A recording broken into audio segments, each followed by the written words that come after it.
कहानी के दोस्तों नमस्ते।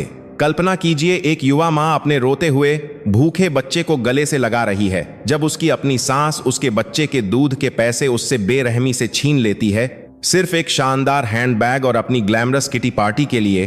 बिना किसी दया के बच्चे का रोना गूंज उठता है। माँ कांपते हुए विनती करती है जबकि अत्याचारी सास संतुष्टि से हंसती है और एक गहरा घाव छोड़कर चली जाती है। लेकिन जब भगवान का न्याय किसी की कल्पना से भी तेज गति से आता है, 7 दिन बाद उनकी दुनिया पूरी तरह से बदल जाती है। कौन अंत में बर्बाद होता है और कौन फिर से उठ खड़ा होता है। कहानी शुरू करने से पहले कृपया हमें लाइक और सब्सक्राइब करके अपना समर्थन दें ताकि हम और भी दिलचस्प कहानियां आपके साथ साझा करने के लिए उत्साहित रहें।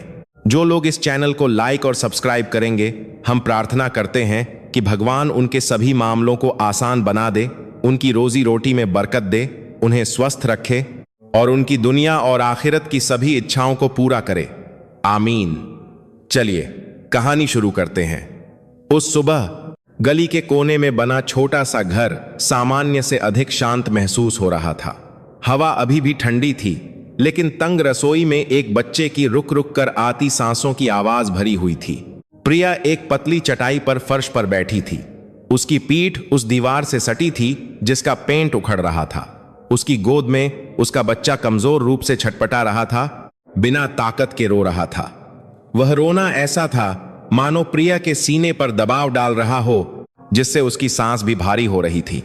उसने जो पुरानी कुर्ती पहन रखी थी वह लंबे समय से पहनने लायक नहीं थी। उसका कपड़ा पतला हो गया था, जगह जगह पैबंद लगे थे और रंग फीका पड़ गया था। उसकी आस्तीनें ढीली हो गई थीं और नीचे का हिस्सा थोड़ा फटा हुआ था, लेकिन प्रिया को इसकी परवाह नहीं थी। उसकी सूजी हुई आंखें अपनी गोद में छोटे से चेहरे को देख रही थीं। वह चेहरा जिसे भरा पूरा और शांत होना चाहिए था, अब पीला पड़ा हुआ था। उसके हाथ कांप रहे थे जब उसने दूध का आखिरी डिब्बा खोला। उसमें बस थोड़ा सा ही बचा था। उसने धीरे धीरे डिब्बे को हिलाया, किसी चमत्कार की उम्मीद में, लेकिन जो खाली आवाज आई वह एक ताने की तरह लगी। उसका दिल डूब गया। उसके आंसू बिना रुके बहने लगे। प्रिया ने जल्दी से अपने गाल पोंछे, जैसे उसे किसी के देखने पर शर्म आ रही हो, जबकि घर खाली था, बस वह और उसका बच्चा। उसका पति सुबह तड़के ही निकल गया था। पता नहीं सच में काम पर गया था या इस बढ़ती हुई पछा के वास्तविकता से बचने के लिए। उसने कमरे के कोने में दीवार पर एक कील से लटके छोटे से कपड़े के थैले की ओर देखा। वह थैला साधारण दिखता था, लेकिन प्रिया के लिए उसका अंदर का सामान सोने से भी कीमती था। उसमें उसके बच्चे के दूध के लिए बचाए गए पैसे थे, पैसे जो उसने धीरे धीरे जमा किए थे, बची हुई खरीदारी से, दुकान से मिले सिक्कों से और अपने हाथ से बनाए पकौड़े बेचकर। प्रिया धीरे धीरे उठी। उसका शरीर कमजोर महसूस हो रहा था, हर कदम नीचे की ओर खिंचता हुआ लग रहा था। उसने उस थैले को ऐसे खोला जैसे कोई बहुत नाजुक चीज खोल रही हो। अंदर कुछ नोट थे जो बड़े करीने से मोड़े हुए थे। रकम ज्यादा नहीं थी, लेकिन अगले कुछ दिनों तक दूध खरीदने के लिए काफी थी। उसने एक लंबी सांस ली। एक पल के लिए उसे राहत महसूस हुई। कम से कम आज उसका बच्चा ठीक से दूध पी सकेगा। लेकिन यह राहत ज्यादा देर तक नहीं रही। घर के बाहर से ऊंची एड़ी के जूतों की तेज आवाज आई, जिसके बाद गेट को बेरुखी से खोलने की आवाज आई। वह आवाज उस छोटे से घर के लिए अजीब थी, बहुत कठोर, बहुत आत्मविश्वासी। प्रिया का दिल तेजी से धड़कने लगा। दरवाजा खटखटाया नहीं गया, बल्कि आदेश दिया गया। प्रिया ने अपना थूक निगला। वह उस आवाज को जानती थी, कोई गलती नहीं हो सकती थी। उसने जल्दी से कपड़े का थैला वापस रख दिया, फिर अपने बच्चे को और कसकर पकड़ लिया। उसकी सांसें तेज हो गईं, उसका सीना ऊपर नीचे हो रहा था। उसके जवाब देने से पहले ही दरवाजा खुल गया। एक अधेड़ उम्र की महिला दहलीज पर खड़ी थी। उसके बाल बड़े करीने से सजे थे, उसका चेहरा मेकअप से भरा था और एक बड़े ब्रांड का हैंडबैग उसकी बांह पर लटका था, जो सुबह की रोशनी में चमक रहा था। उसने जो ऊंची एड़ी के जूते पहने थे वे घर के फीके फर्श के बिल्कुल विपरीत थे। उस महिला की नजर ने तुरंत घर के अंदर के सामान को नीची निगाह से देखा। उसके होंठ थोड़े मुड़े, मुस्कान नहीं बल्कि घृणा को रोकने जैसी। प्रिया ने सिर झुका लिया। वह अपने चेहरे पर गर्मी महसूस कर सकती थी। शर्म और डर एक साथ मिल गए थे। वह महिला बिना इजाजत के अंदर चली आई। उसकी एड़ी फर्श पर टकराई। उसकी आवाज तंग कमरे में गूंज उठी। उसने अपना महंगा बैग एक लकड़ी की कुर्सी पर रख दिया जो पहले से ही हिल रही थी, मानो वह कुर्सी उस बैग की कीमत का बोझ उठाने लायक हो। फिर उस महिला की नजर प्रिया की गोद में बच्चे पर पड़ी। बच्चे का रोना और तेज हो गया, जैसे वह भी तनाव महसूस कर रहा हो। प्रिया ने धीरे धीरे उसे झुलाया, शांत करने की कोशिश की, जबकि उसकी अपनी आवाज कांप रही थी जब वह धीरे धीरे लोरी गा रही थी। उस महिला ने धीरे से नाक सिकोड़ी। उसके हाथ छाती पर बंधे थे। उसकी कलाई में पहने गहने आपस में टकराकर तेज आवाज कर रहे थे। प्रिया जानती थी कि यह आना कोई संयोग नहीं था, बिना किसी उद्देश्य के कोई मुलाकात नहीं होती थी। हर आगमन हमेशा दबाव लाता था, हमेशा सांस को छोटा महसूस कराता था। प्रिया ने खड़े होने की कोशिश की, लेकिन उसके घुटने कमजोर थे। वह लगभग लड़खड़ा गई, लेकिन एक छोटी सी मेज को पकड़कर खुद को संभालने में कामयाब रही। उसने अपने बच्चे को और कसकर सीने से लगा लिया, जैसे कि वह छोटा शरीर ही उसकी एकमात्र ढाल हो। घर के अंदर का माहौल और भी तंग महसूस हो रहा था। हवा जैसे गायब हो गई थी। पुरानी दीवार घड़ी धीरे धीरे टिक टिक कर रही थी। उसकी हर टिक स्पष्ट सुनाई दे रही थी, जो लटके हुए तनाव को और बढ़ा रही थी। महिला ने रसोई की ओर देखा, खाली बर्तन, खुले दूध के डिब्बे पर। उसकी नजर वहीं रुक गई, फिर प्रिया के चेहरे पर वापस आ गई। उसकी आंखों में एक नापसंदगी की चमक थी। प्रिया ने और गहरा सिर झुकाया। उसके हाथ उसकी कुर्ती के कपड़े को मरोड़ रहे थे। उसके नाखून त्वचा में तब तक धंसते रहे जब तक कि दर्द महसूस न हो। मन ही मन उसने धीरे धीरे प्रार्थना की, भगवान से विनती की कि यह सुबह बिना किसी तूफान के गुजर जाए। लेकिन वह जानती थी कि यह प्रार्थना शायद इतनी आसानी से पूरी नहीं होगी। उसका बच्चा फिर से जोर जोर से रोने लगा। वह आवाज गूंज रही थी, कानों में चुभ रही थी, दिल में चुभ रही थी। प्रिया ने उस छोटे से सिर को बड़े प्यार से सहलाया। उसके होंठ अपना रोना रोकने के लिए कांप रहे थे। महिला और पास आ गई। अब उनके बीच की दूरी कुछ ही कदम थी। महंगे परफ्यूम की गंध घर की नम हवा में घुल गई। एक ऐसा विरोधाभास जो दर्दनाक महसूस हो रहा था। प्रिया उस तीखी नजर को महसूस कर सकती थी जो उसे सिर से पैर तक छेद रही थी। एक ऐसी नजर जो मानो कह रही हो कि वह एक बोझ से ज्यादा कुछ नहीं है, अयोग्य है, बेकार है। उसके हाथ अनजाने में कमरे के कोने में छिपे कपड़े के थैले की ओर बढ़ गए। एक छोटा सा मूवमेंट जो लगभग अदृश्य था, लेकिन उसके दिल की धड़कन को और तेज करने के लिए काफी था। वह थैला आज उसकी आखिरी उम्मीद की तरह था। माहौल एक काले बादल की तरह तनावपूर्ण था, जो भारी बारिश करने के लिए तैयार था। कोई शब्द नहीं निकला, लेकिन हवा बुरे इरादों से भारी महसूस हो रही थी। प्रिया ने फिर से थूक निगला। उसके दिमाग में सवाल घूम रहे थे, आज सुबह क्या होगा, उसे क्या बचाना है, और वह इस सब का सामना करने के लिए कितनी मजबूत है। बच्चे का रोना बंद नहीं हुआ था, और उस आवाज के पीछे एक बुरा एहसास धीरे धीरे रेंग रहा था, जिससे यह साधारण सुबह कुछ और भी दर्दनाक की शुरुआत की तरह महसूस हो रही थी। सुबह अभी ठीक से शुरू भी नहीं हुई थी, लेकिन उस छोटे से घर का माहौल पहले से ही गर्म महसूस हो रहा था। ग्लैमरस महिला कमरे के बीच में खड़ी थी। अब उसके दोनों हाथ चौड़े खुले थे, मानो वह घर उसकी मिल्कियत हो। उसकी नजरें फिर से चारों ओर घूमी और फिर प्रिया पर आकर रुक गईं, जो अभी भी अपने बच्चे को गोद में लिए हुए थी। प्रिया को महसूस हो रहा था कि उसके घुटने और भी कमजोर हो रहे हैं। उसका बच्चा और जोर से रोने लगा। उसका छोटा सा चेहरा लाल हो गया था। उसका शरीर बेचैनी से छटपटा रहा था। प्रिया ने बच्चे की पीठ को धीरे धीरे सहलाया, उसे शांत करने की कोशिश की। हालांकि उसका अपना सीना अंदर से निचोड़ा जा रहा था। महिला और करीब आ गई। उसकी ऊंची एड़ी के जूते ठीक उस पतली चटाई के सामने रुक गए जहां प्रिया खड़ी थी। अब उनके बीच की दूरी बहुत कम थी। प्रिया को चेहरे का भारी मेकअप, तीखी भौहों की रेखा और आंखों में बिना किसी दया के घूरती हुई नजर आ रही थी। प्रिया ने मुंह खोला। उसकी आवाज धीमी और कांपती हुई निकली। उसने लगभग न सुनाई देने वाली आवाज में विनती की। उसने कहा कि उसके बच्चे ने सुबह से दूध नहीं पिया है। उसने कहा कि पैसे सिर्फ कुछ दिनों के लिए ही काफी हैं। उसने कहा कि जब उसके पास पैसे होंगे तो वह वापस कर देगी। लेकिन यह विनती जैसे दीवार से टकराकर लौट आई। कोई नरम प्रतिक्रिया नहीं, सुनने का कोई संकेत नहीं। जो था वह सिर्फ एक लंबी रज़द्राजौना सांस थी। महिला ने धीरे धीरे सिर हिलाया। उसके होंठ का कोना थोड़ा ऊपर उठा। मुस्कान नहीं, बल्कि एक ताना। फिर उसने दीवार पर कील से लटके छोटे कपड़े के थैले की ओर इशारा किया। प्रिया ने अनजाने में अपने बच्चे को और कसकर गले लगा लिया और तेजी से सिर हिलाया। उसकी आंखें डर से बड़ी हो गईं। उसने अपनी कुर्ती के कपड़े को तब तक मरोड़ा जब तक वह सिकुड़ न जाए। उसने फिर से सिर हिलाया, इस बार और जोर से, जैसे कि वह उम्मीद कर रही हो कि यह हरकत इस सब को रोक देगी। महिला तेजी से कमरे के कोने में चली गई। उसकी चाल दृढ़ और बिना किसी हिचकिचाहट के थी। उसने कपड़े के थैले को कील से खींच लिया, जिससे पुरानी कील लगभग उखड़ गई। उसने उस थैले को एक तुच्छ वस्तु की तरह पकड़ा। प्रिया तुरंत आगे बढ़ी। घबराहट के कारण उसका शरीर लड़खड़ा गया। उसने और जोर से विनती की। उसकी आवाज टूट गई। उसने कहा कि यह उसके बच्चे के दूध के पैसे हैं। उसने कहा कि इसे मत लो। उसने कहा कि उसके तीन हैं वस्तु की। बच्चे को इसकी जरूरत है।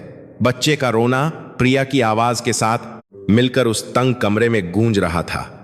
हवा और भी भारी महसूस हो रही थी, जैसे किसी के भी सीने पर दबाव डाल रही हो। लेकिन महिला नहीं रुकी।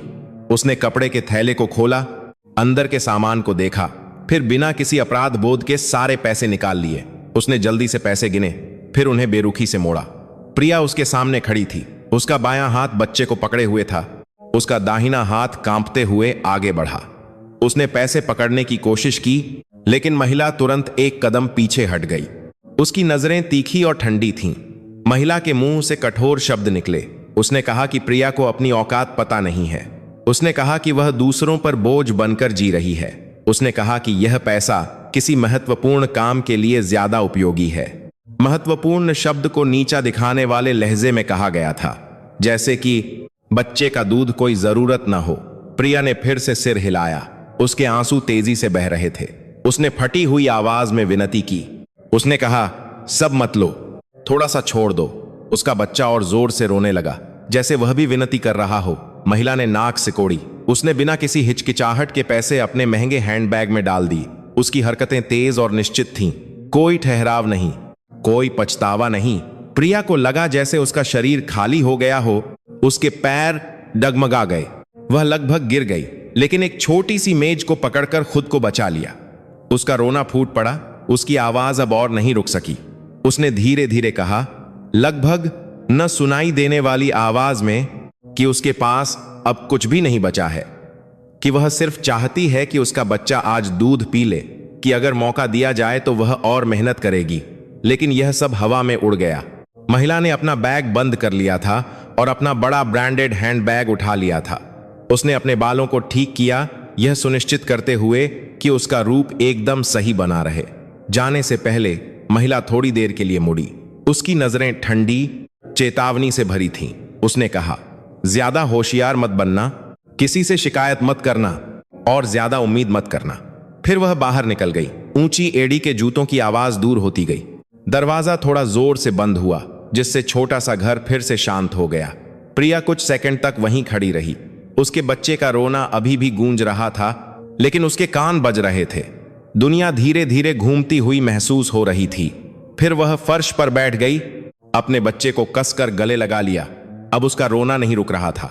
उसके कंधे ऊपर नीचे हो रहे थे। उसका शरीर कांप रहा था। वह अपने बच्चे के चेहरे को बार बार पोंछ रही थी, उस छोटे से माथे को चूम रही थी और लगातार माफी मांग रही थी।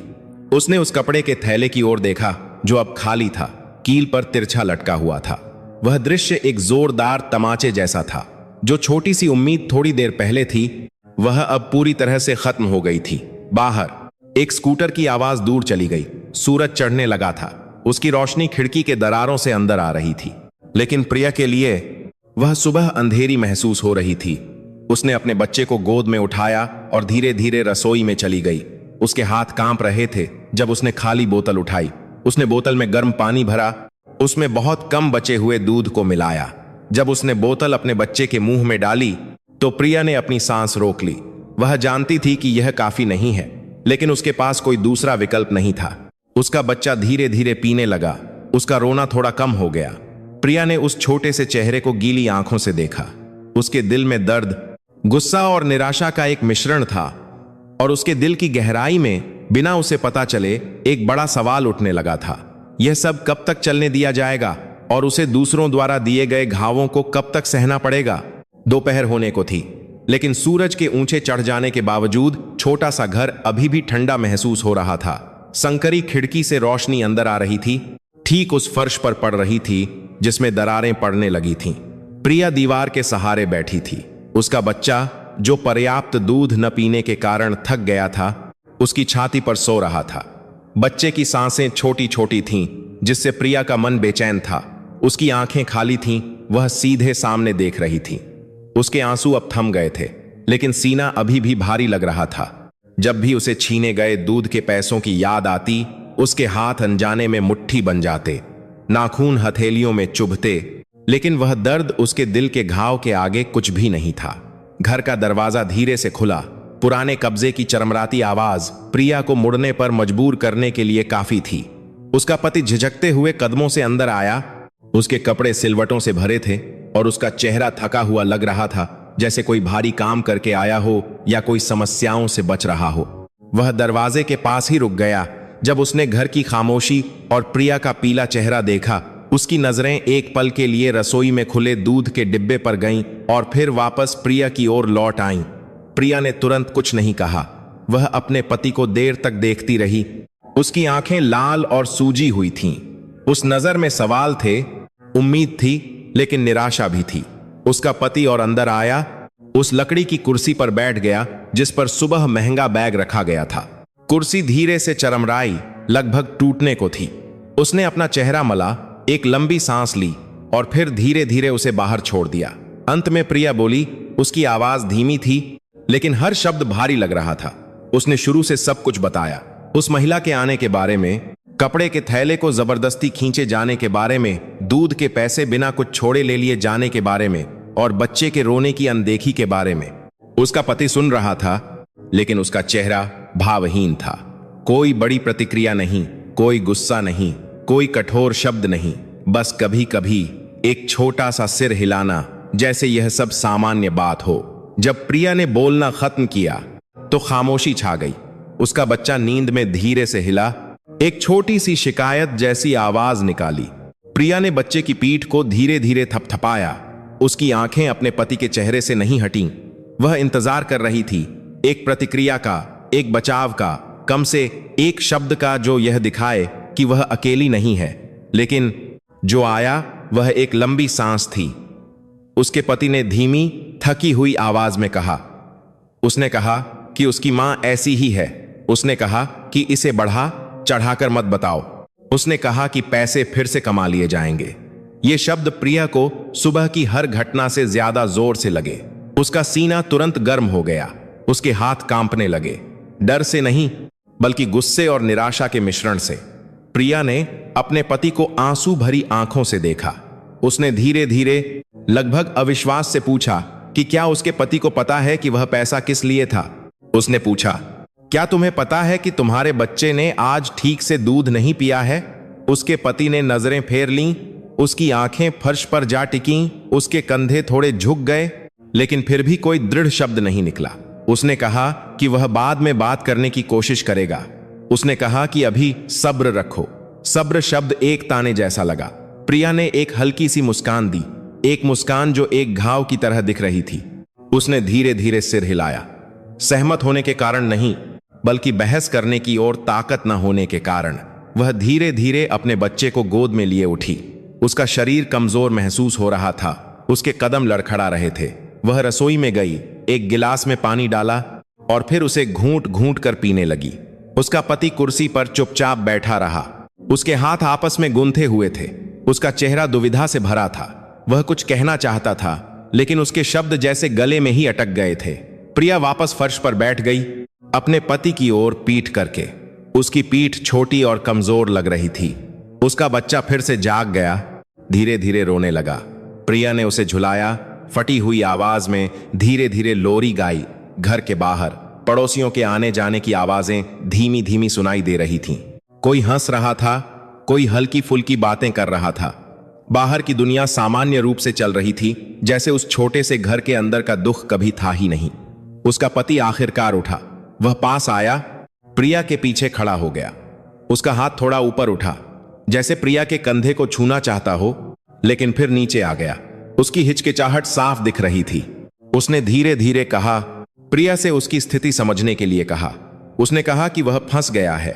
उसने कहा कि अपनी मां के खिलाफ जाना आसान नहीं है। प्रिया ने अपनी आंखें बंद कर लीं।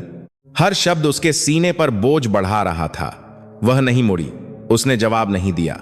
उसके आंसू एक एक करके फर्श पर गिरते रहे, पतली छटाई को भिगोते रहे।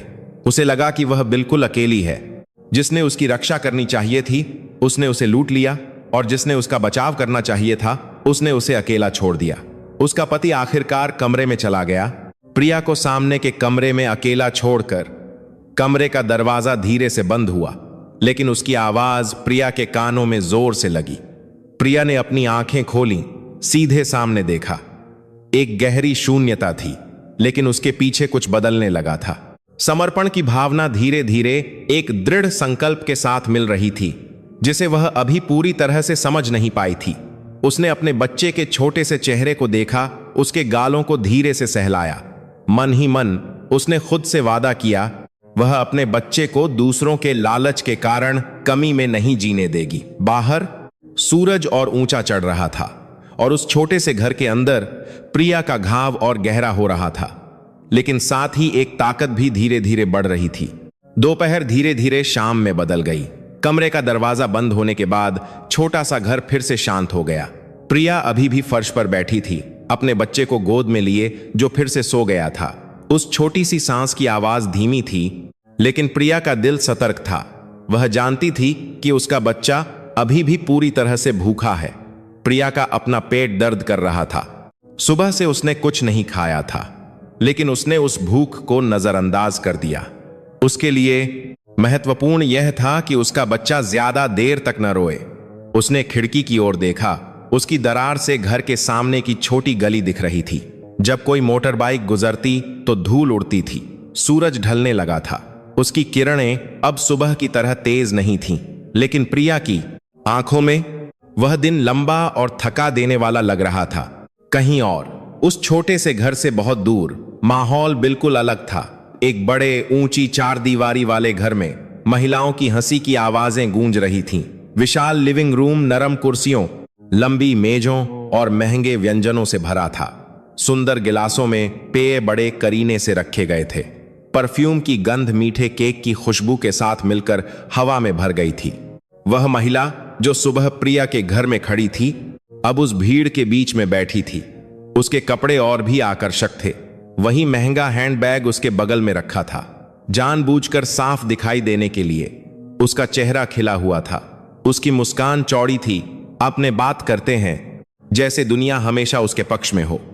उसने अपना हाथ उठाया, एक नया चमकता हुआ बैग दिखाया। उसके आसपास की महिलाएं प्रशंसा में चिल्लाईं। किसी ने बैग को छुआ, किसी ने तारीफ की, किसी ने चमकती आंखों से उसकी कीमत पूछी। वह महिला संतुष्टि से हंसी। उसका सीना गर्व से फूल गया। उसने लंबी चौड़ी कहानी सुनाई कि उस बैग को ढूंढना कितना मुश्किल था, वह कितना महंगा और एक्सक्लूसिव था। हर शब्द घमंड और संतुष्टि से भरा हुआ था। किसी को नहीं पता था या परवाह नहीं थी कि वह पैसा कहां से आया था। किसी ने कल्पना नहीं की थी कि जिस बैग की अब इतनी प्रशंसा हो रही है, वह एक मां के आंसू और एक बच्चे के रोने से खरीदा गया था। किटी पार्टी सुचारू रूप से चली। पैसे का लेन देन हुआ। हंसी मजाक जारी रहा। वह महिला सबसे जोर से हंसी। बीच बीच में वह अपने बैग पर नजर डालती, यह सुनिश्चित करते हुए कि सभी की नजरें उसी पर हों। इस बीच छोटे से घर में प्रिया धीरे धीरे उठी। उसका शरीर कमजोर महसूस हो रहा था, लेकिन उसने खुद को खड़े होने के लिए मजबूर किया। उसने अपने बच्चे को थोड़ी देर के लिए पतले गद्दे पर लिटाया। फिर वह घर से बाहर निकली। वह गली के कोने में एक छोटी सी दुकान पर गई। उसके कदम धीमे थे, थोड़े लड़खड़ाते हुए। उसके हाथ में कुछ सिक्के थे जो उसकी जेब में बचे थे। वह पैसा एक दूध का डिब्बा खरीदने के लिए भी काफी नहीं था। दुकानदार ने उसे दया भरी नजरों से देखा। प्रिया ने सिर झुका लिया। उसे शर्म महसूस हुई। उसने बस थोड़ी सी चीनी और एक छोटा पैकेट सस्ता चावल खरीदा। वह भी अपने सिक्कों को बार बार गिनने में हिचकिचा रही थी। घर लौटते समय प्रिया पूरे रास्ते सिर झुकाए रही। उसे लगा जैसे सब उसे ही देख रहे हैं। हालांकि वास्तव में लोग अपने अपने कामों में व्यस्त थे। उसके दिमाग में उस महंगे बैग की छवि बार बार आ रही थी, जिससे उसका सीना भारी हो रहा था। शाम ढलते ढलते बड़े घर में किटी पार्टी खत्म होने लगी। महिलाएं एक एक करके विदा हुईं। उस महिला ने उन्हें संतुष्ट मुस्कान के साथ विदा किया। सबके जाने के बाद वह लिविंग रूम में अकेली बैठी किटी पार्टी के बचे हुए पैसे गिन रही थी। उसने अपना फोन खोला, नए संदेश देखे, बिल थे, भुगतान के रिमाइंडर थे। उसका चेहरा एक पल के लिए तनावपूर्ण हो गया, लेकिन फिर वह सहज हो गई। उसने स्क्रीन को स्वाइप किया, उन संदेशों को बंद कर दिया, यह तय करते हुए कि वह उनके बारे में नहीं सोचेगी।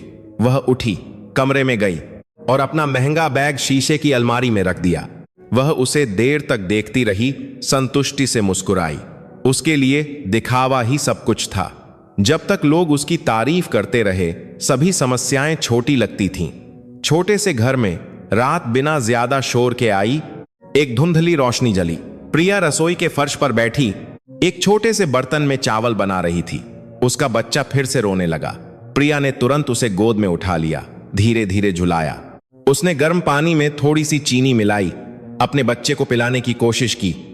रोना थोड़ा कम हुआ, लेकिन उसका दिल टूट गया था। उसके आंसू फिर से गिरे, बच्चे के गालों को भिगोते हुए। उसने अपने बच्चे को कसकर गले लगा लिया। मन ही मन उसने भगवान से धीरे धीरे बात की। उसने अमीर होने की प्रार्थना नहीं की, वह बस चाहती थी कि उसका बच्चा पर्याप्त भोजन करे और सम्मान से जी। बाहर मोटर बाइक की आवाजें और पड़ोसियों की हंसी धीमी धीमी सुनाई दे रही थी। उस छोटे से घर की खामोशी के बिल्कुल विपरीत रात गहराती गई। बड़े घर में वह महिला नरम गद्दे पर सो गई, एक महंगा तकिया गले लगाए। उसका चेहरा शांत था, बिना किसी अपराधबोध के। छोटे से घर में प्रिया जागती रही, दीवार के सहारे बैठी, अपने बच्चे को देखती रही जो आखिरकार सो गया था। उस रात दो बहुत अलग दुनियाएं एक साथ चल रही थीं। एक विलासिता और हंसी से भरी, दूसरी आंसू और दबी हुई प्रार्थनाओं से भरी। और किसी को भी पता चले बिना बड़े घर में पाला गया लालच का बीज एक बड़ी समस्या में बदलने लगा था। एक ऐसी समस्या जो धीरे धीरे करीब आ रही थी, फटने का इंतजार कर रही थी। अगली सुबह कोई अच्छी खबर लेकर नहीं आई। सूरज धीरे धीरे घरों की छतों के पीछे से निकला। उसकी रोशनी खिड़की की दरारों से अंदर आई और सीधे प्रिया के चेहरे पर पड़ी। वह भारी सिर और बदन दर्द के साथ उठी। उसकी रात की नींद कभी भी वास्तव में गहरी नहीं थी। जब भी वह अपनी आंखें बंद करती, खाली कपड़े के थैले और अपने बच्चे के रोने की छवि वापस आ जाती। प्रिया धीरे धीरे उठी। खड़े होने पर उसके कदम लड़खड़ा गए। उसका पेट खाली था, गला सूखा था।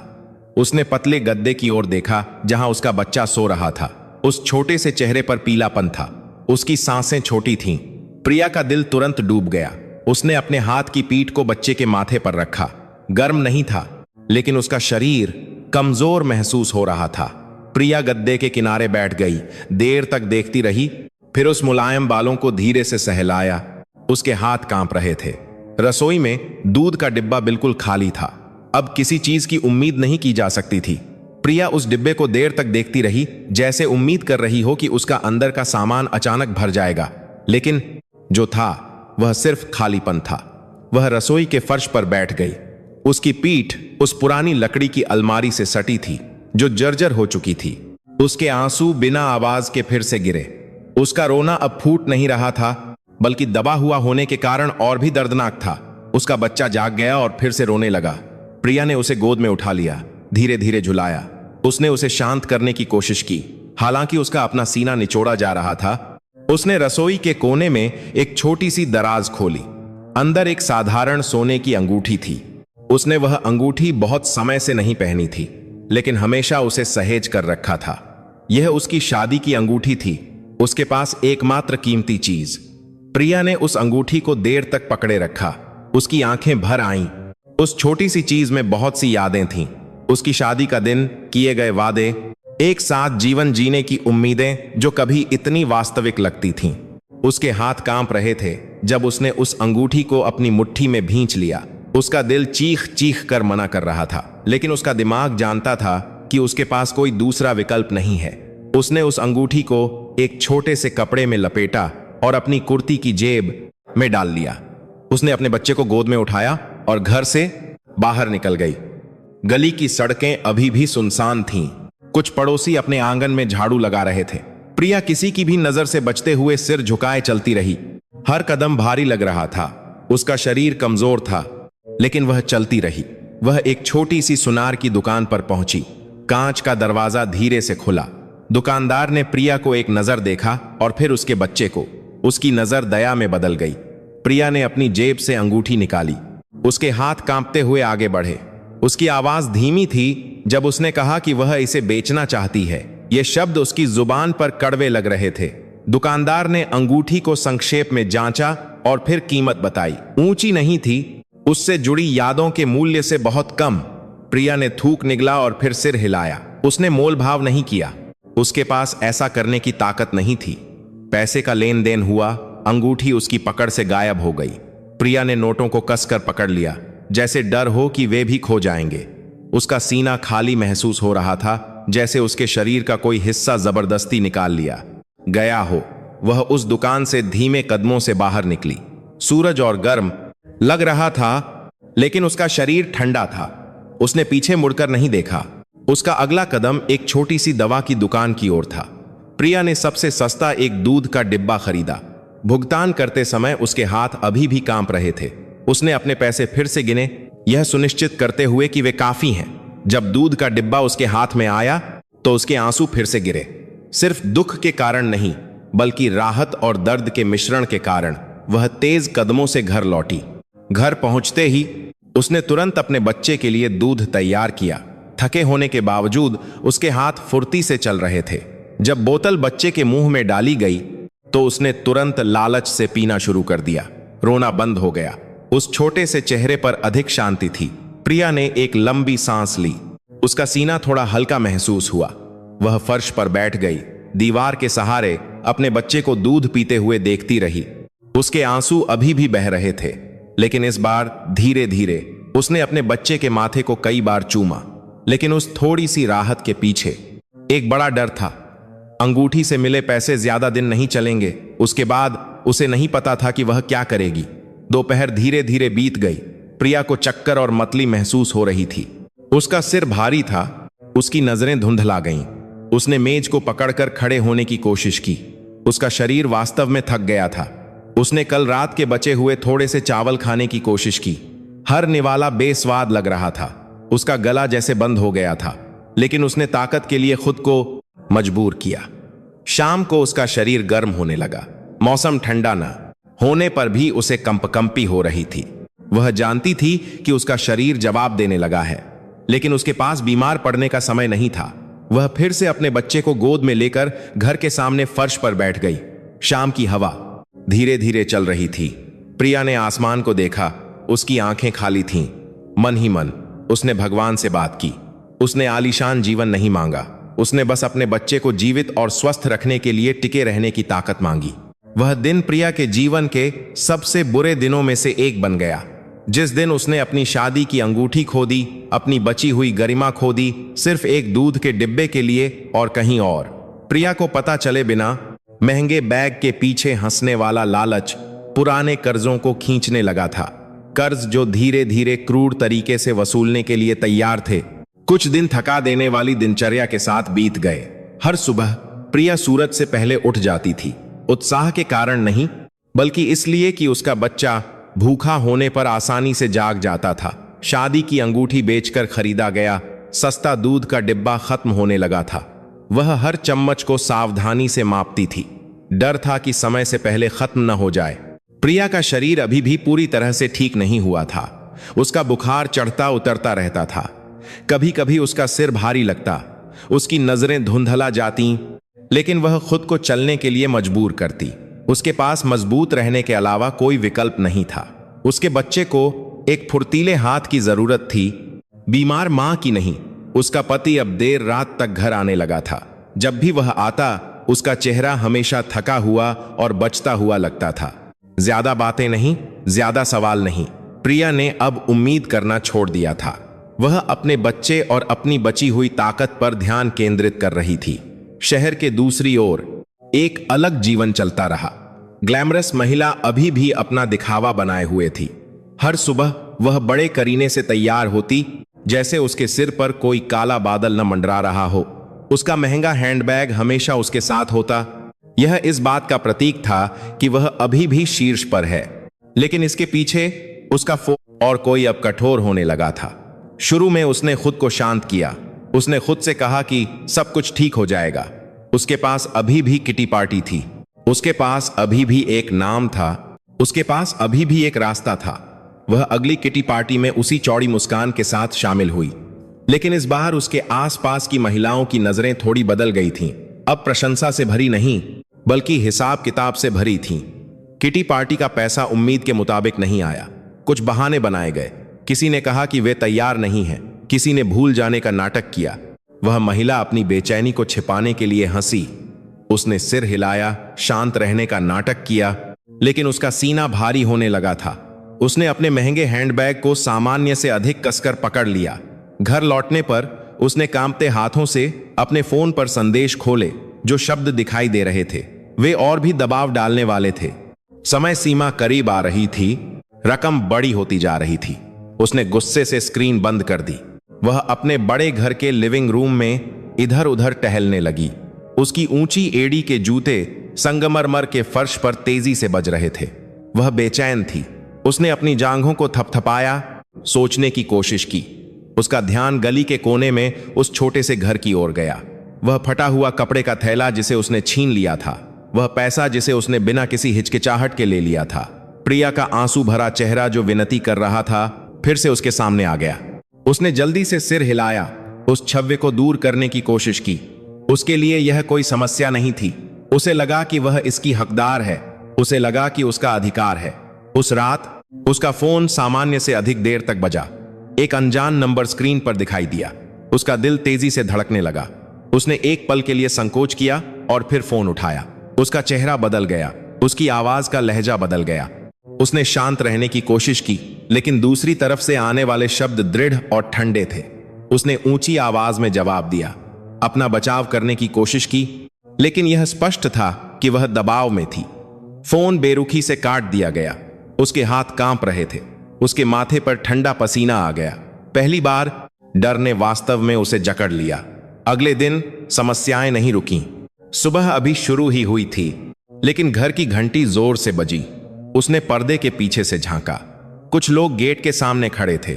उनके चेहरे पर दोस्ती का भाव नहीं था। उसने दरवाजा नहीं खोला। वह सोफे के पीछे छिप गई। उसकी सांसें रुकी हुई थीं। वह आवाज लगातार आती रही। उसका नाम दबाव भरे लहजे में पुकारती रही। जब वह आवाज चली गई तो उसके पैर कमजोर महसूस हुए। वह फर्श पर बैठ गई। उसका शरीर कांप रहा था। जो बड़ा घर आमतौर पर भव्य लगता था, अब डरावना लग रहा था। इस बीच छोटे से घर में प्रिया उसी दिनचर्या के साथ अपना दिन बिता रही थी। उसने फिर से पकौड़े बनाना शुरू कर दिया था। उसके हाथ अभी भी कमजोर थे, लेकिन उसने खुद को मजबूर किया। गर्म तेल की गंध तंग रसोई में भर गई। उसने पकौड़े को एक छोटे से कंटेनर में रखा और फिर उसे पड़ोस की दुकान पर रखवा दिया। कमाई ज्यादा नहीं थी, लेकिन चावल और कुछ अन्य जरूरतों को खरीदने के लिए काफी थी। वह हर सिक्के को बड़े करीने से रखती थी। उसने और अधिक सावधान रहना सीख लिया था और अधिक सतर्क। एक शाम प्रिया को एक पुराने पड़ोसी से खबर मिली। एक बूढ़े आदमी के बारे में खबर जो कभी उसके बहुत करीब था।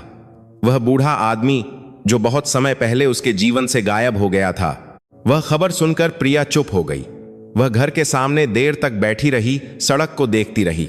उसका दिल अजीब महसूस कर रहा था। एक अजीब सा एहसास और जिज्ञासा का मिश्रण था, लेकिन उसे अभी तक नहीं पता था कि उस खबर का क्या मतलब है। बड़े घर में दबाव और बढ़ गया।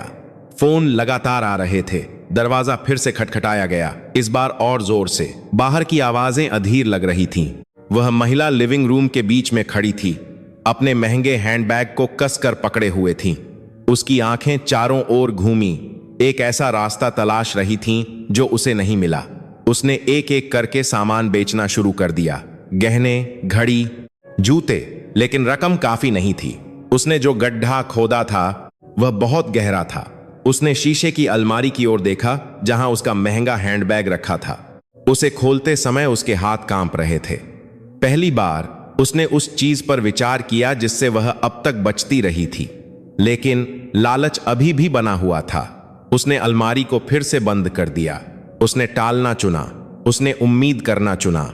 छोटे से घर में प्रिया अपने बच्चे को धुंधली रोशनी में झुला रही थी।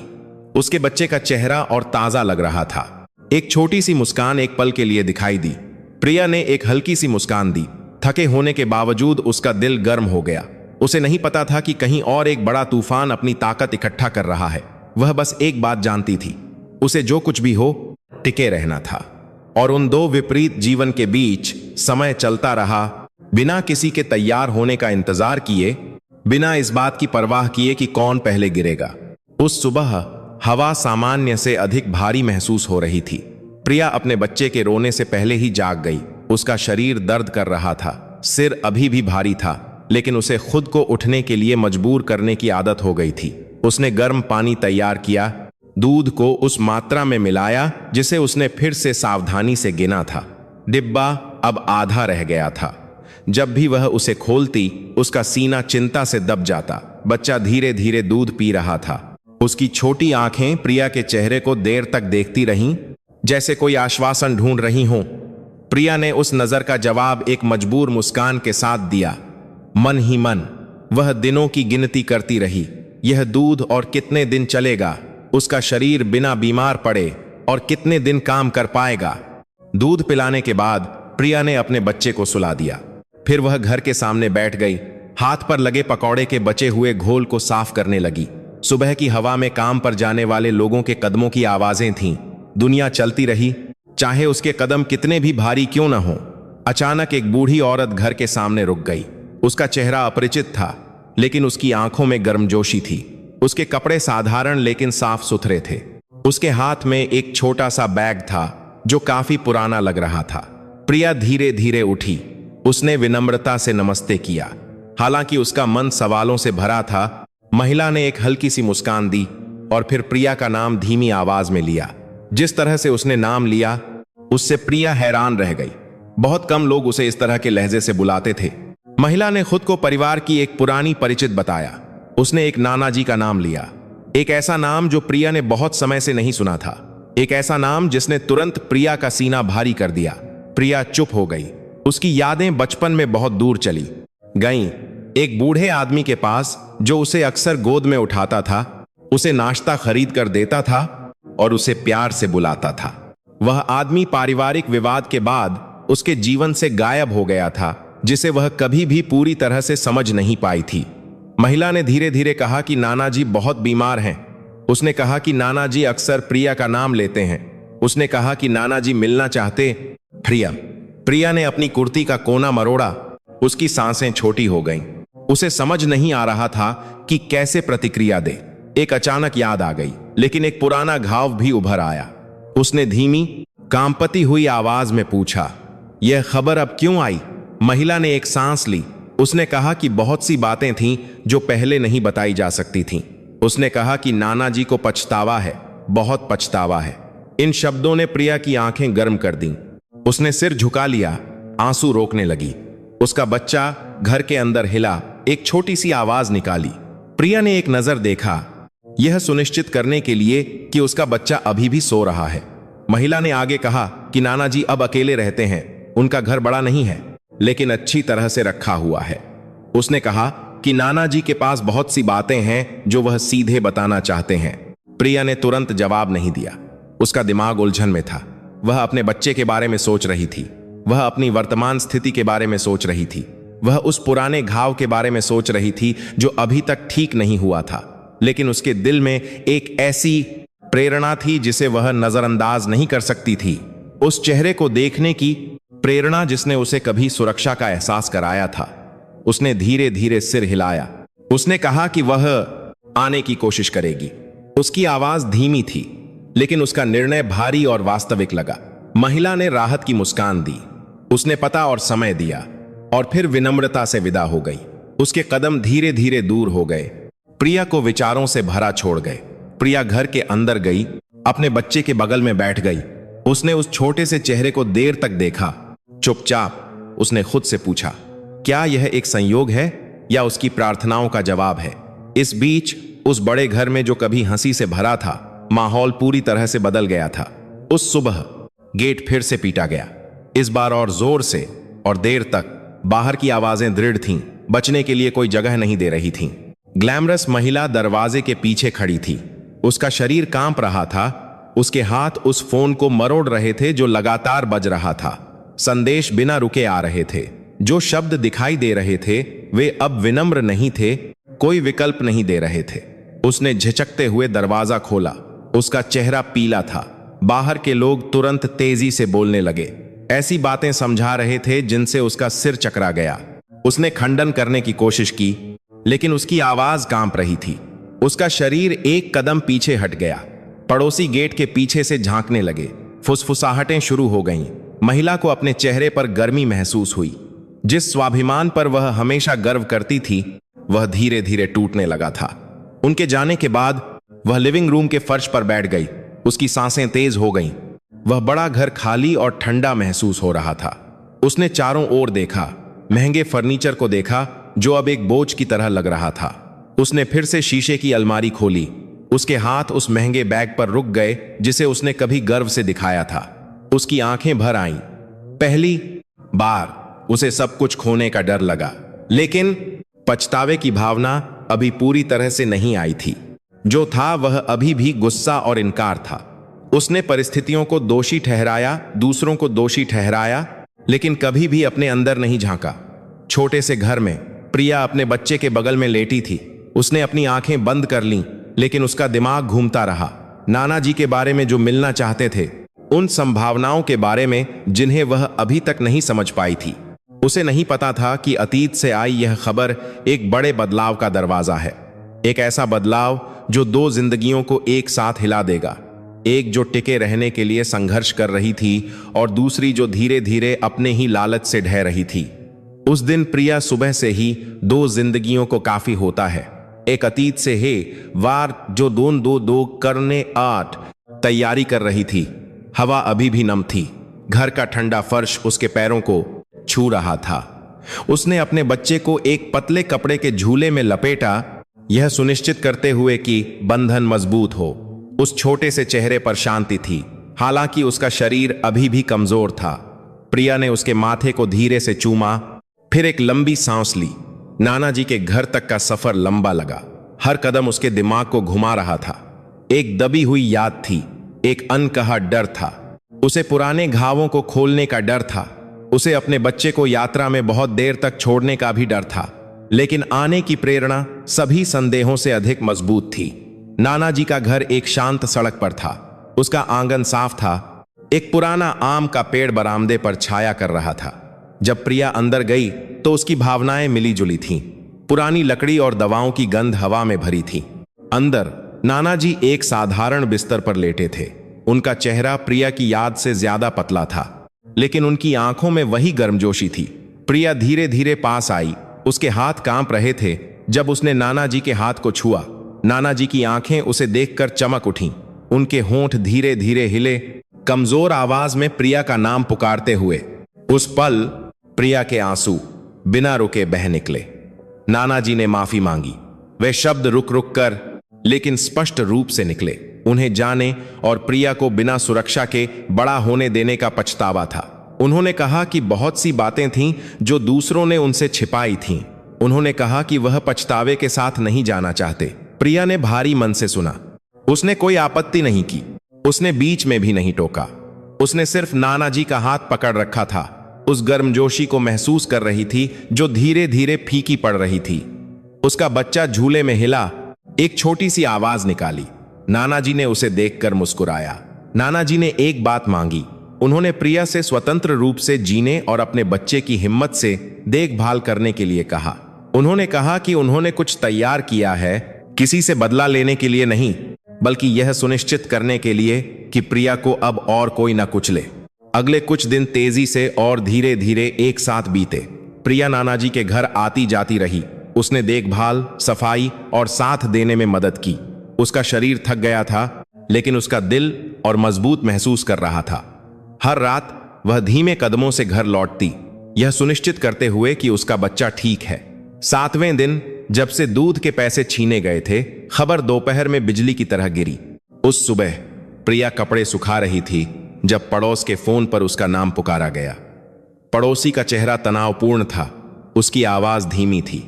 कहीं और जो बड़ा घर कभी आलीशान था, वह एक हंगामे का केंद्र बन गया। लोग गेट के सामने खड़े थे, जोर जोर से बातें कर रहे थे। पत्र नीचे थे, स्पष्टीकरण बिना किसी लाग लपेट के दिया गया। घर को आधिकारिक तौर पर जब्त कर लिया गया था। रोना फूट पड़ा। पड़ोसी इकट्ठा हो गए। शर्म तेजी से फैल गई। ग्लैमरस महिला लिविंग रूम के बीच में खड़ी थी। उसका शरीर कांप रहा था, उसका चेहरा पीला था। सभी कीमती सामान पहले ही हाथ बदल चुके थे। किटी पार्टी बंद हो गई थी, दोस्त गायब हो गए थे। उसका फोन लगातार बज रहा था, लेकिन कोई अच्छी खबर नहीं थी।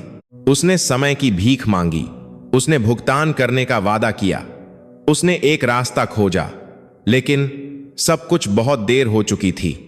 जिस लालच को उसने सालों तक पाला था, वह अब क्रूरता से वसूल रहा था। जिस घर पर वह कभी गर्व करती थी, वह अब उसका नहीं था।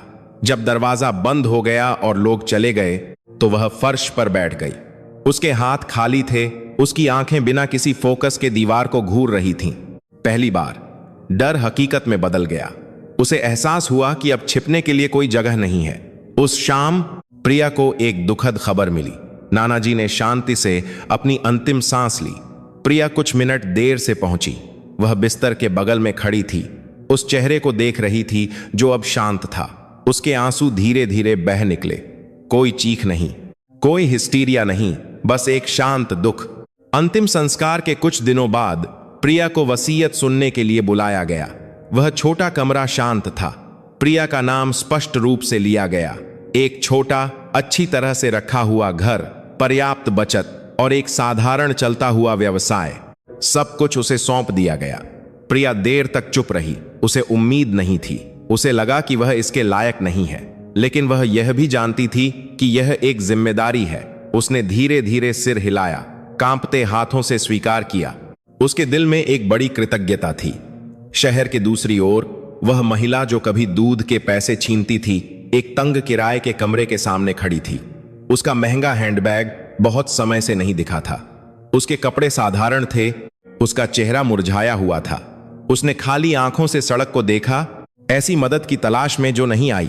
उस रात प्रिया ने अपने बच्चे को एक नए, साधारण लेकिन साफ सुथरे घर में सुलाया। उसकी रोशनी तेज थी, हवा और भी हल्की महसूस हो रही थी।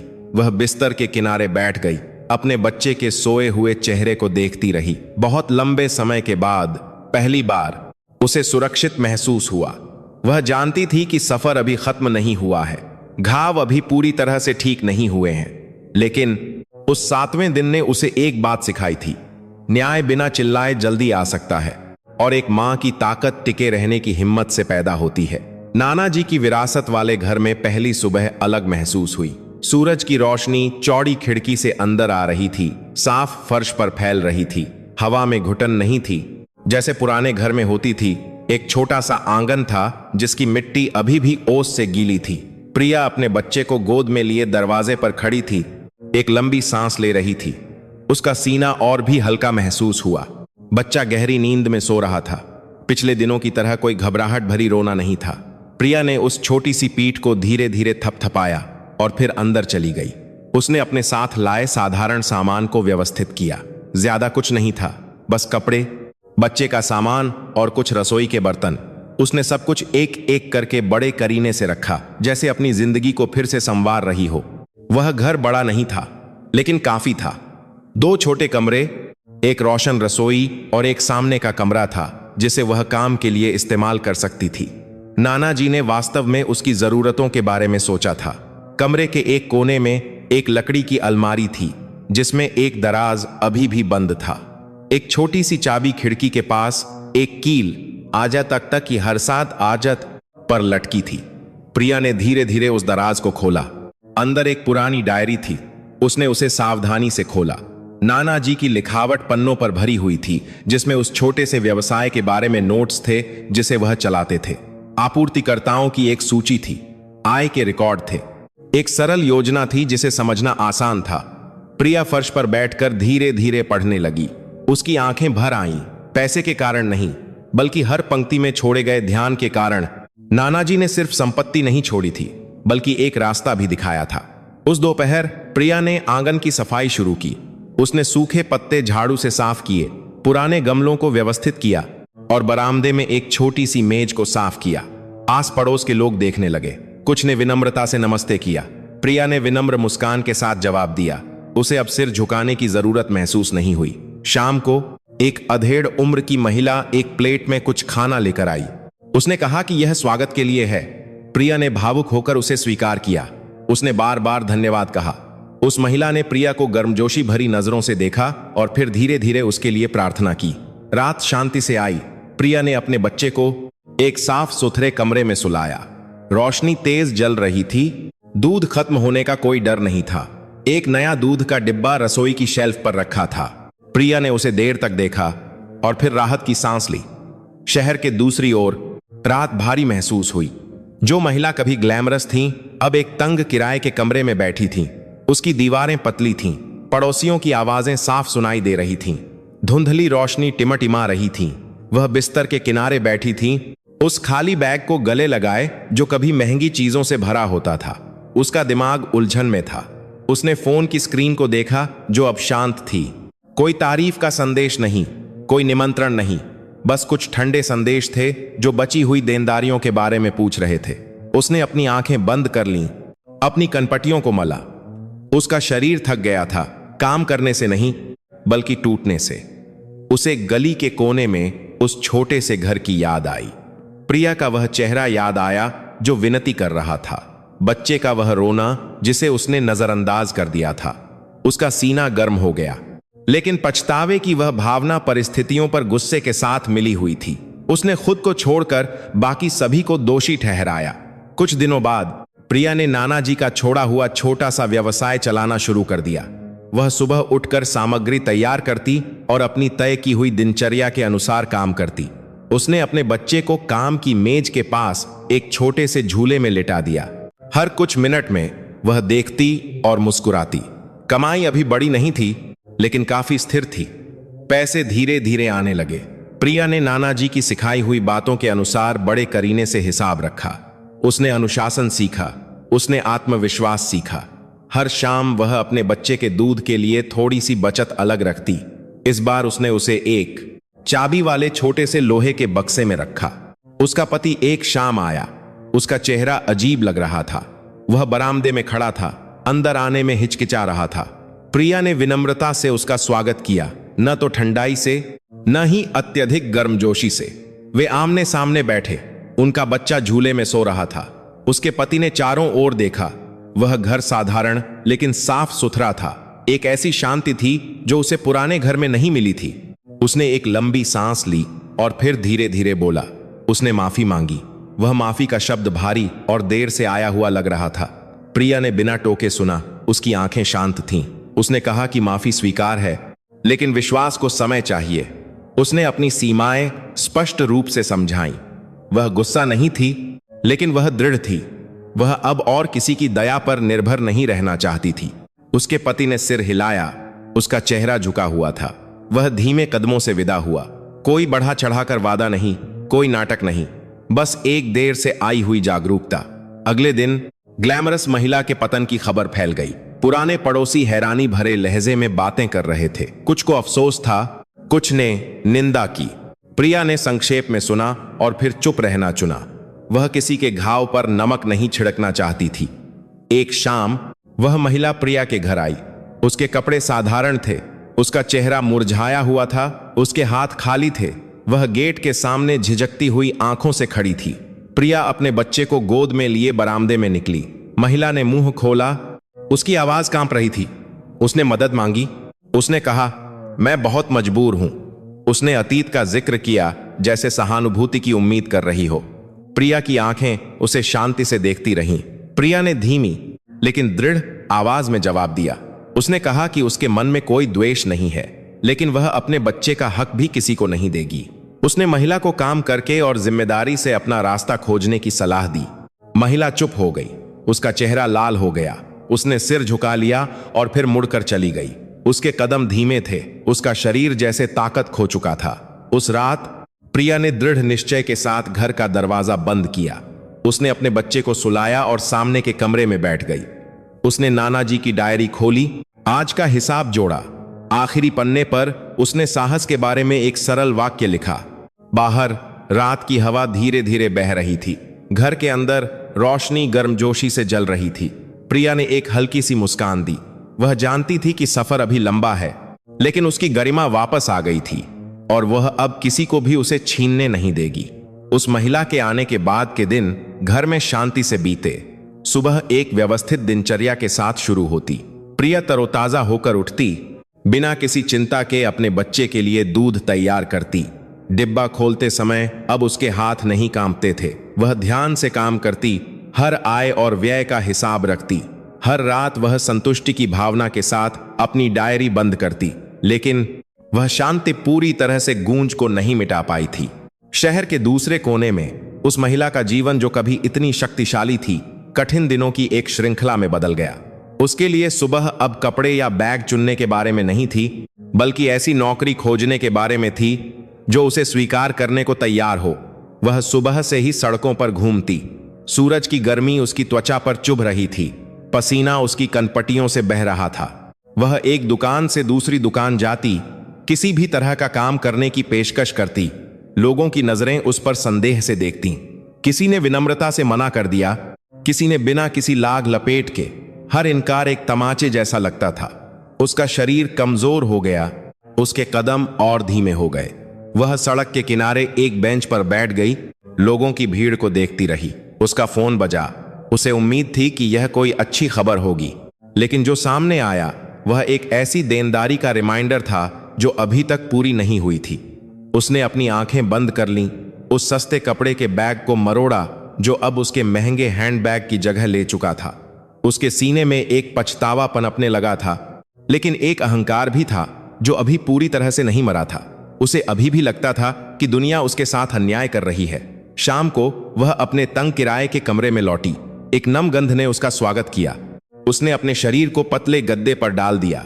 उसका शरीर दर्द कर रहा था, उसका दिमाग उलझन में था। उसे उस घर के बरामदे में प्रिया के शब्द याद आए, शांत, दृढ़, बिना किसी द्वेष के। वे शब्द उसके दिमाग में बार बार घूम रहे थे। प्रिया के घर में शाम गर्मजोशी से भरी थी। पड़ोसी अब अक्सर आने लगे थे। कोई उसके व्यवसाय से सामान मंगवाता था, कोई बस हाल चाल पूछने आ जाता था। प्रिया विनम्र मुस्कान के साथ उनकी सेवा करती। उसे अब छोटा महसूस नहीं होता था। वह सीधी पीठ के साथ खड़ी होती थी। उसका पति फिर से आया।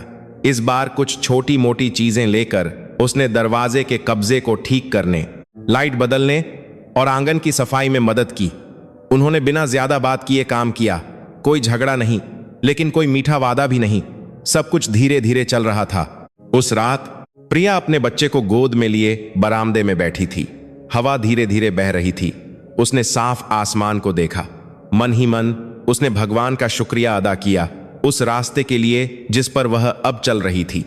यह कोई आसान रास्ता नहीं था, लेकिन यह एक ईमानदार रास्ता था। कुछ दिनों बाद उस महिला के पास फिर से बुरी खबर आई। जिस किराए के कमरे में वह रहती थी, उसका किराया बकाया था। मालिक ठंडे लहजे में पैसे मांगने आया। उसने समय की भीख मांगी। उसकी आवाज कांप रही थी, लेकिन समय अब वादों से नहीं खरीदा जा सकता था। वह कुछ छोटे बैग लेकर किराए के कमरे से बाहर निकली।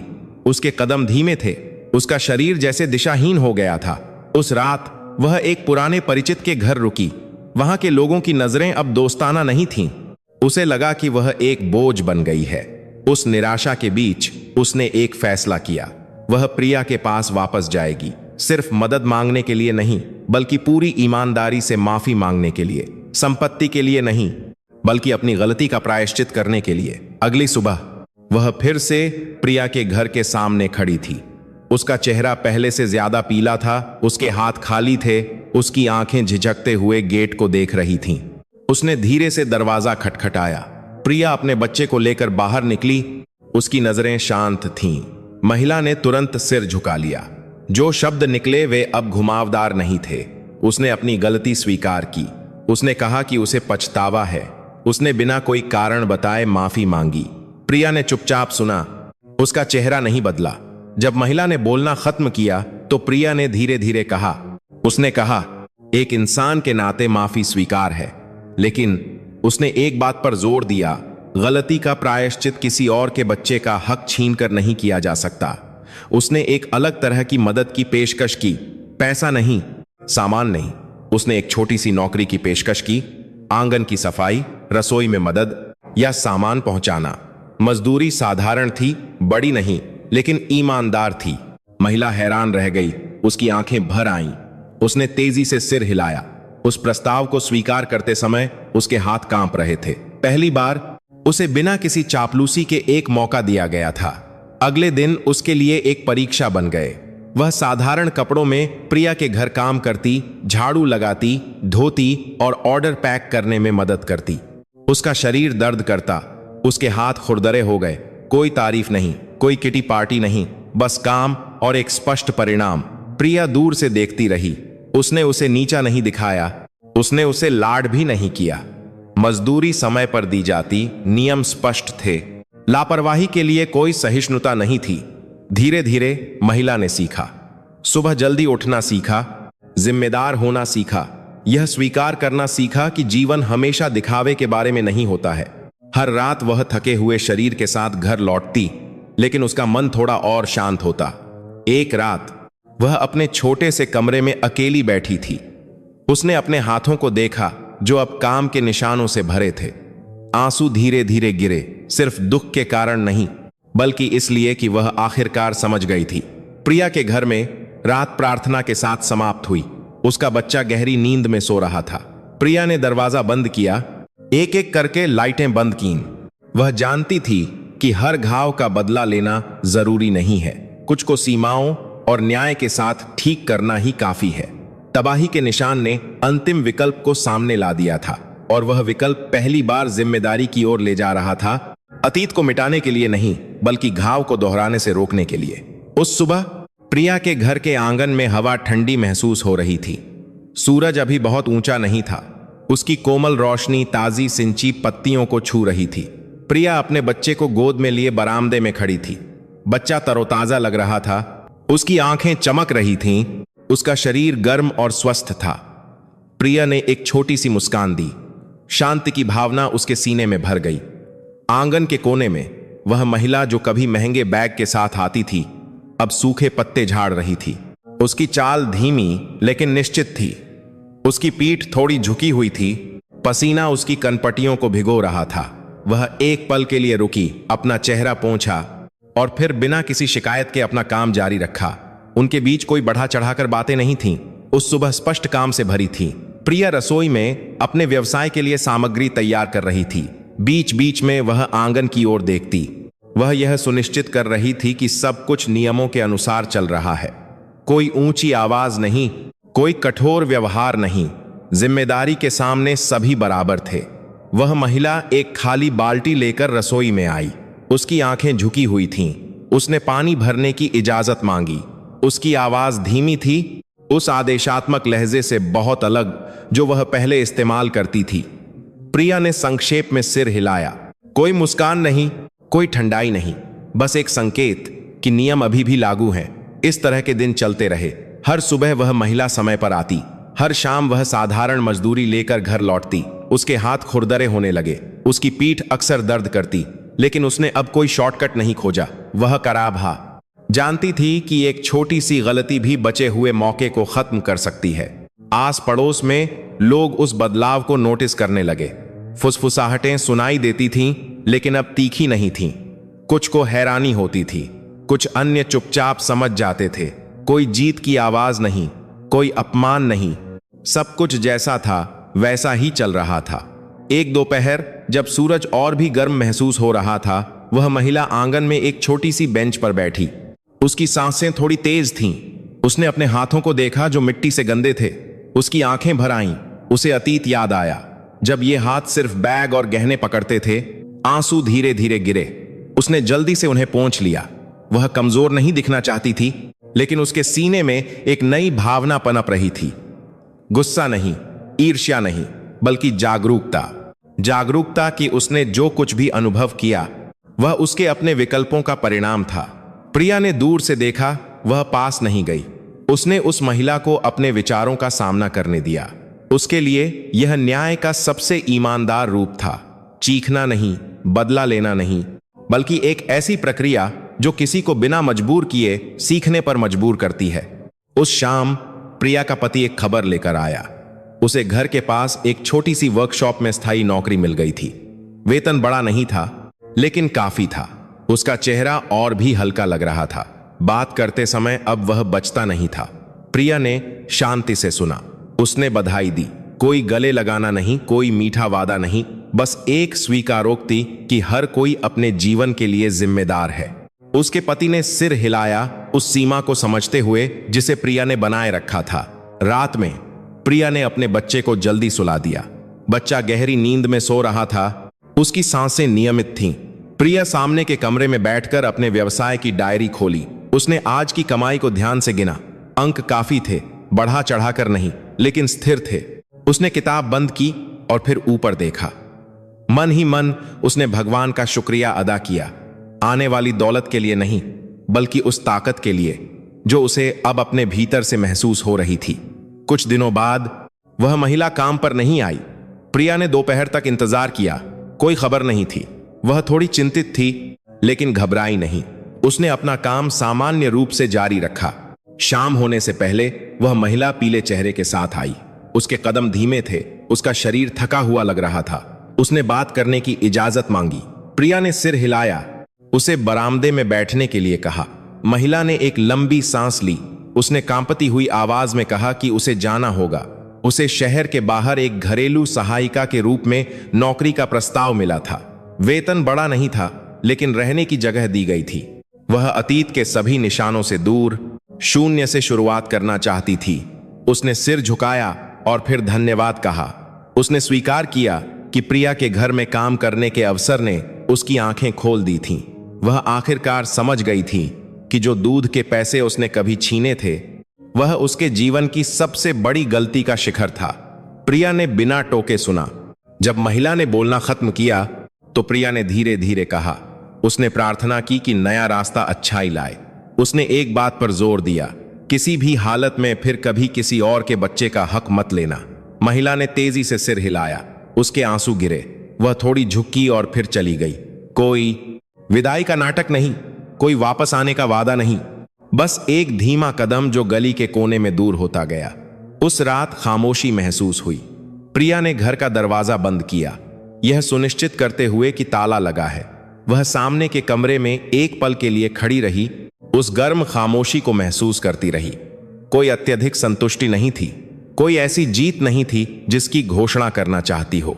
वह जानती थी कि कर्म ने अपना काम अपने तरीके से पूरा कर लिया है, बिना चीख पुकार के, बिना खून खराबे के, बिना किसी को हार मानने पर मजबूर किए। कर्म समय के माध्यम से काम करता है, नुकसान के माध्यम से, उस कड़ी मेहनत के माध्यम से जिससे बचा नहीं जा सकता, और सबसे महत्वपूर्ण उस जागरूकता के माध्यम से जो आखिरकार आती है, भले ही देर से। प्रिया ने एक एक करके लाइटें बंद की। वह कमरे में गई, अपने बच्चे के बगल में लेट गई। उसकी आंखें हल्की महसूस के साथ बंद हो गईं। वह जानती थी कि एक अध्याय लगभग समाप्त हो गया है और एक अंतिम अध्याय सब कुछ शांति से बंद करने की प्रतीक्षा कर रहा है। उस सुबह नाना जी का छोड़ा हुआ छोटा सा घर जीवंत महसूस हो रहा था। सूरज की गर्मजोशी आंगन में फैली हुई थी। प्रिया ने खिड़कियां चौड़ी खोल दी, ताजी हवा को अंदर आने दिया। उसका बच्चा एक छोटी सी मुस्कान के साथ उठा। उसके हाथ धीरे धीरे हिले, उसकी आंखें साफ थीं। प्रिया ने उसे गोद में उठाया, उस छोटी सी पीठ को थपथपाया और फिर मुस्कुराई। उसके सीने में अब कोई डर नहीं था। उसने शांति से दूध तैयार किया। उसके हाथ स्थिर थे। मात्रा अब चिंता के साथ नहीं गिनी जाती थी। दूध के डिब्बे शेल्फ पर बड़े करीने से रखे थे, लंबे समय के लिए पर्याप्त थे। जब बोतल उस छोटे से मुंह को छू गई तो प्रिया ने राहत की सांस ली। चूसने की आवाज नियमित रूप से सुनाई दे रही थी, जो शांत कर रही थी। जो सुबह कभी आंसुओं से भरी थी, अब एक सरल और सुरक्षित दिनचर्या में बदल गई थी। उसका छोटा सा व्यवसाय स्थिर रूप से चल रहा था। आसपास की कुछ दुकानों से ऑर्डर आते थे। प्रिया ने अपने समय को बड़े करीने से व्यवस्थित किया, यह सुनिश्चित करते हुए कि उसका काम उसके बच्चे के साथ के समय में बाधा न डाले।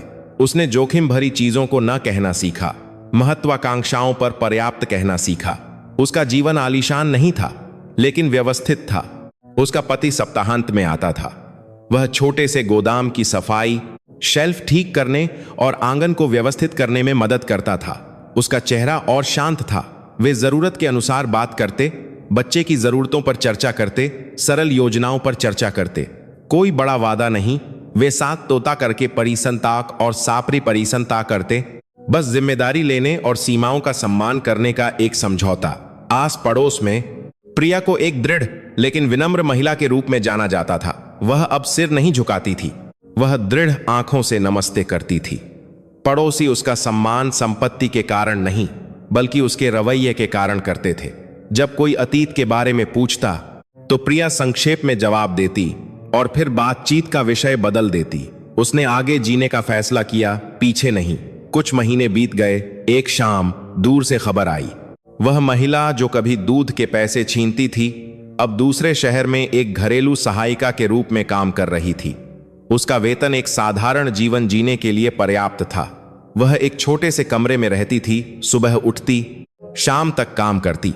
कोई महंगा बैग नहीं, कोई किट्टी पार्टी नहीं, बस काम और जिम्मेदारी। वह खबर बिना किसी नाटक के आई। कोई विनती नहीं, कोई मांग नहीं, बस यह खबर कि वह टिके हुई है और अब कर्ज में नहीं है। प्रिया ने यह खबर एक पुराने परिचित से सुनी और फिर धीरे धीरे सिर हिलाया। कोई अत्यधिक संतुष्टि नहीं, कोई आकलन करने की इच्छा नहीं। उसे यह जानकर काफी लगा कि दर्दनाक चक्र रुक गया है। उस रात प्रिया बरामदे में बैठी। उसका बच्चा एक छोटे से झूले में सो रहा था। घर की रोशनी गर्मजोशी से जल रही थी। हवा धीरे धीरे बह रही थी, रात के कीड़ों की आवाज ला रही थी। प्रिया ने आसमान को देखा, उन दिनों को याद करते हुए जब वह फर्श पर बैठी अपने भूखे रोते हुए बच्चे को गले लगा रही थी। वह याद अब दर्दनाक नहीं थी। यह उस दूरी का एक निशान बन गई थी जिसे उसने तय किया था। उसे नाना जी की याद आई। वह बूढ़ा चेहरा जो पछतावे और ध्यान से भरा था। जो जिम्मेदारी उसे सौंपी गई थी वह सिर्फ घर और व्यवसाय नहीं था, बल्कि गरिमा बनाए रखने का साहस था। प्रिया ने अपने बच्चे के गालों को सहलाया और फिर भगवान से धीरे धीरे प्रार्थना की। उसने न केवल रोजी रोटी के लिए, बल्कि अन्याय को ना कहने की ताकत के लिए भी धन्यवाद दिया। अगले दिन प्रिया को स्थानीय आंगनवाड़ी से एक निमंत्रण मिला। वह अपने बच्चे को लेकर आई। उसके बच्चे का वजन बढ़ गया था, उसका स्वास्थ्य अच्छा था। अधिकारी ने मुस्कुराकर उसकी लगन की तारीफ की। प्रिया ने विनम्रता से सिर हिलाया। उसने उस प्रशंसा को अपनी कड़ी मेहनत का परिणाम माना, कोई तात्कालिक चमत्कार नहीं। घर पर प्रिया ने अपनी डायरी में लिखा। उसने पुराने पन्ने बंद किए और एक नया पन्ना खोला। उसने छोटे लक्ष्य लिखे, बच्चे की शिक्षा के लिए बचत करना, बिना कर्ज लिए व्यवसाय का विस्तार करना और परिवार के साथ समय बिताना। वे लक्ष्य सरल थे लेकिन स्पष्ट थे। एक शाम बारिश हुई। प्रिया ने खिड़की बंद की, लाइट जलाई। उसका बच्चा थोड़ा रोया। प्रिया ने उसे गोद में उठाया, धीरे धीरे झुलाया, धीरे धीरे लोरी गाई। बारिश कांच पर बह रही थी, उसकी बूंदों की आवाज शांत कर रही थी। घर के अंदर कोई जरूरी कमी नहीं थी, कल का कोई डर नहीं था।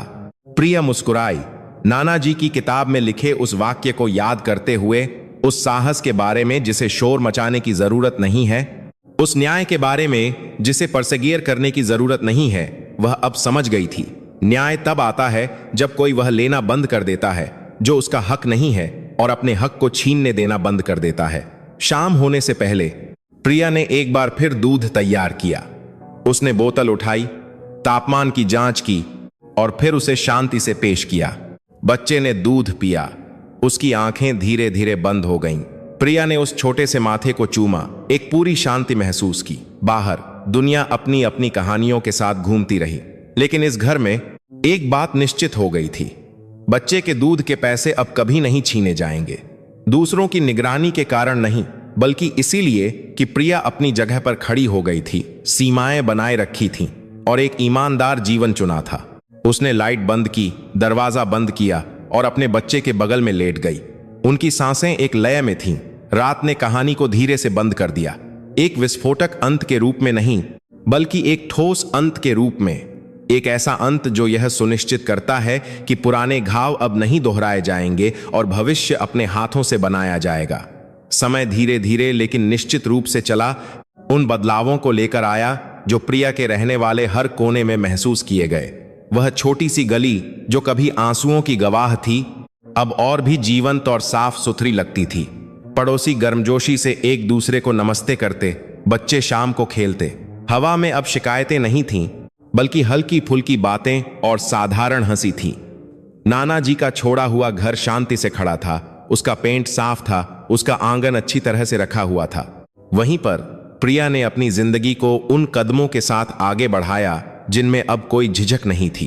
प्रिया को अब एक ऐसी महिला के रूप में जाना जाता था जो लगन से काम करती थी और अपनी गरिमा बनाए रखती थी। उसका व्यवसाय धीरे धीरे लेकिन निश्चित रूप से विकसित हुआ। कोई अत्यधिक विलासिता नहीं, कोई दिखावा नहीं, बस एक ईमानदार पर्याप्तता। उसका बच्चा स्वस्थ बड़ा हुआ, उसकी आंखें चमकदार थीं, उसका शरीर मजबूत था। जब भी वह उसे खाना खिलाती या दूध तैयार करती, प्रिया को हमेशा वह कड़वा अतीत याद आता। विलाप करने के लिए नहीं, बल्कि खुद को यह याद दिलाने के लिए कि वह अपने बच्चे के अधिकारों की रक्षा करने में कभी भी ढिलाई न बरते। उसके पति ने धीरे धीरे जिम्मेदारी के साथ उपस्थित रहना सीखा। उनका रिश्ता आदर्श नहीं था, लेकिन यह स्पष्ट सीमाओं और सम्मान पर आधारित था, जो जागरूकता से पैदा हुआ था, मजबूरी से नहीं। कहीं और उस पुराने घाव के अपराधी ने अपने ग्लैमरस दिनों से बहुत अलग जीवन जिया। अब कोई सुर्खियों में नहीं, कोई प्रशंसा नहीं। उसके दिन थका देने वाले काम और एक शांत दिनचर्या से भरे थे। वह सादगी से रहती थी, सावधानी से पैसे का प्रबंधन करना सीख रही थी और अपने ही पसीने पर निर्भर थी। कभी कभी पछतावे की भावना उसे घेर लेती, खासकर जब उसे उस बच्चे के रोने की याद आती जिसे उसने कभी नजरअंदाज कर दिया था। विडंबना यह है कि इसी सीमितता में उसने उस मूल्य को समझना सीखा जिसे उसने कभी तुच्छ समझा था। उसका जीवन बर्बाद नहीं हुआ, बल्कि उसे एक ईमानदार रास्ते पर चलने के लिए मजबूर किया गया, उस लालच से बहुत दूर जिसे उसने कभी पाला था। जो माहौल बचा था वह एक शांत करने वाली खामोशी थी। कोई शोर मचाने वाला बदला नहीं, कोई घोषित जीत नहीं। जो था वह सिर्फ यह जागरूकता थी कि हर कर्म एक निशान छोड़ता है और हर निशान अपना अंत खुद ढूंढेगा। प्रिया ने बिना किसी नफरत का बोझ लिए आगे बढ़ने का फैसला किया। अपराधी ने अपने विकल्पों के परिणामों को स्वीकार करके टिके रहने का फैसला किया। दो अलग अलग रास्ते, फैसलों से अलग, कारण और प्रभाव के नियम से मिले। इस कहानी का सार इस बात में नहीं है कि कौन गिरा और कौन उठा, बल्कि उस बिंदु पर है जहां कोई वह लेने का फैसला करता है जो उसका हक नहीं है। इस कहानी में घातक गलती सिर्फ पैसे के बारे में नहीं थी, बल्कि एक बच्चे की सबसे बुनियादी जरूरत को अपनी प्रतिष्ठा और मान्यता के लिए नजरअंदाज करने के बारे में थी। जब दिल लालच से बंद हो जाता है तो आंखें अपने सामने के दुख के प्रति अंधी हो जाती हैं। सबसे अधिक हकदार महसूस करने का स्वभाव अक्सर सामान्यता का रूप धारण कर लेता है, जबकि यह धीरे धीरे मानवता की भावना को नष्ट कर देता है। एक कड़वा सबक है कि कैसे एक मजबूर जीवन शैली किसी को बहुत दूर तक धकेल सकती है, यहां तक कि उस हक को भी छीन सकती है जिसकी रक्षा की जानी चाहिए थी। वह गलती तुरंत नष्ट नहीं करती, बल्कि जमा होती है, समय का इंतजार करती है और फिर ऐसे तरीके से वसूलती है जिससे मोल भाव नहीं किया जा सकता। इसके विपरीत एक मां की दृढ़ता जो सही तरीके से टिके रहने का फैसला करती है, यह दर्शाती है कि गरिमा दूसरों द्वारा दी गई कोई चीज नहीं है, बल्कि एक ऐसी चीज है जिसे दृढ़ फैसलों से बनाए रखा जाता है। प्रिया संपत्ति के कारण मजबूत नहीं हुई, बल्कि अन्याय को ना कहने और अत्यधिक इच्छाओं पर पर्याप्त कहने के साहस के कारण। यह कहानी यह भी याद दिलाती है कि चुप्पी और अनदेखी घाव का एक और रूप है। जब अन्याय को होने दिया जाता है तो वह फलता फूलता है, लेकिन जब बिना चीख पुकार के सीमाएं स्थापित की जाती हैं तो न्याय अपना रास्ता खुद ढूंढ लेता है। भगवान हमेशा बड़े चमत्कारों के माध्यम से सबक नहीं सिखाता, बल्कि एक ऐसी प्रक्रिया के माध्यम से सिखाता है जो किसी को सिर्फ सुनने के बजाय महसूस करके सीखने पर मजबूर करती है। यह एक काल्पनिक कहानी है जिसे यथासंभव यथार्थवादी बनाया गया है ताकि इससे सबक लिया जा सके। अंत तक देखने और सुनने के लिए धन्यवाद। अगर इस कहानी ने आपके दिल को छुआ है तो कृपया एक टिप्पणी छोड़ें, लाइक बटन दबाएं और सब्सक्राइब करें ताकि आप अगली कहानी से न चूकें। हम सभी को छीनने वाले स्वभाव से दूर रखा जाए और हमें सौंपी गई हकों की रक्षा करने के लिए मजबूत बनाया जाए।